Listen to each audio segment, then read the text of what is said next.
everyone! If you're new to this channel, my name is Lucy and I make videos all about tech, career and student advice. So if that sounds like something you're interested in, please consider subscribing to stay updated. So as you can probably tell from the title of this video, I did fail my AWS SysOps Administrator Associate exam not once, but twice.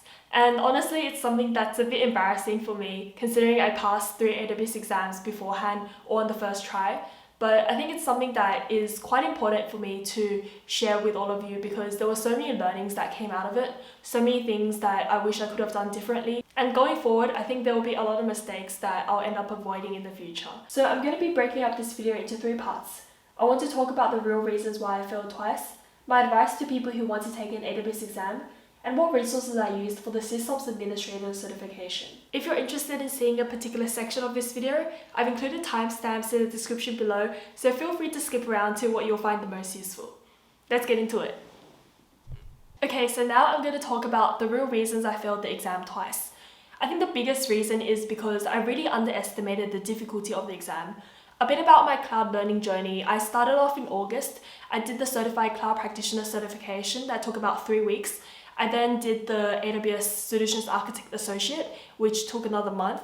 And then the month after, I sat the AWS Developer Associate exam. So before sitting the AWS SysOps exam, the exam that I failed, I achieved 3 certification exams in 3 months. And at that time, I was feeling quite confident and I thought that the AWS SysOps Associate would just be the 4th one that I passed a month later. So because of that, I wanted to challenge myself a bit further and sit the exam a bit earlier by sitting it 2 weeks after the Developer Associate. And when I was studying for the exam, I really took it slow. I didn't really study much the first week. I wanted to take a bit of a break. So that only left me 1 week to study for the SysOps Administrator exam, which I think is definitely possible to pass in a short amount of time for certain people. But for me, I don't come from a very technical background. I don't really have too much hands-on experience with AWS. And I know that there's a lot of overlap between the 3 exams, but even still, I think it was quite a bit of a stretch to book the exam that close, right after the Developer Associate exam.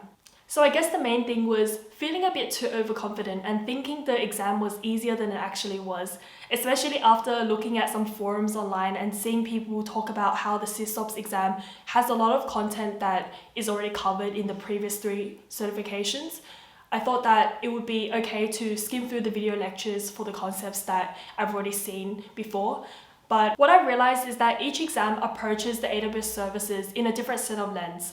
So for example, the SysOps Administrator exam, it really looks at these concepts through the lens of someone who is a SysOps or DevOps engineer working with AWS. Another reason I failed twice is because I didn't really take the best approach when studying for this exam. If you've seen my previous video on how I passed 3 AWS certifications in 3 months, you would have seen that I emphasized a lot on doing hands-on lab exercises. And because I gave myself only 1 week to study for the SysOps Administrator exam, I didn't really do too many lab exercises. I focused more on doing practice exams. And these practice exams, after a while, I found myself just memorizing these answers or seeing a question and already knowing the answer because I've done the same practice exam material over and over again. And this is not the best approach because when you go into the exam, you get a completely different set of questions and they will have way different answers because of the way that the questions are phrased. So it's not the best approach to just keep doing practice exams without really knowing deep down what's underneath these services. And that was a big mistake that I made because I think that not only made me fail the exam, but it also stunted my learning as well. So I made sure that after failing twice, the 3rd time, I went back to the video content and I did all the lab exercises that they had. And I think that really helps because for the SysOps exam, more so than the other ones, hands-on experience is very necessary because a big part of the exam is about troubleshooting. So the questions might be something like, okay, so you have this service goes down, what could be the potential reasons? And if you don't do So if you have the AWS SysOps exam coming up, or just for any other AWS exam in general, please remember to do hands-on exercises to make sure that you're able to validate your knowledge, and it's better for memory retention as well. Even after you finish your exam, it's easier for you to keep the knowledge fresh in your mind so that in the future, if you ever need it for your role, it's way easier for you to pick the skills back up. So moving on to the second part of this video, I wanted to share some exam tips on how to pass AWS exams in general, but also how to pass the SysOps Administrator exam. On this board, you can see there's a cycle of learning.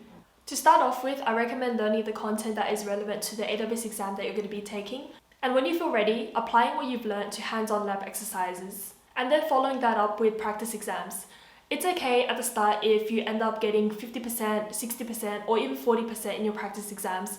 I think practice exams are a really good way to tell where your gaps are in your knowledge so that you can go back to the learning material. And that way you can make sure that you not only pass the real exam, but you understand everything that is required for you to know in each AWS certification. So in terms of advice, more specifically for the SysOps exam, I would really recommend diving into the concepts of monitoring and troubleshooting. In a lot of practice exams, I've seen that there's a very big emphasis on CloudWatch, whether that be CloudWatch events, CloudWatch alarms, CloudWatch logs, and it's very important for you to know the difference between these services and when you should be applying it to which scenario. With the AWS SysOps Administrator exam, you need to know a lot more than what these services are, what they do, but also on how you can use these services to create fault-tolerant, highly available applications. Something that I found very useful is reading FAQs of each of the AWS services. A lot of services like EC2, CloudWatch, S3, RDS, they have their own sets of FAQs, and by reading these documents, you'll be able to gain a more holistic understanding of what you might get tested on. For the final part of this video, I wanted to talk about what resources I used for the SysOps Administrator exam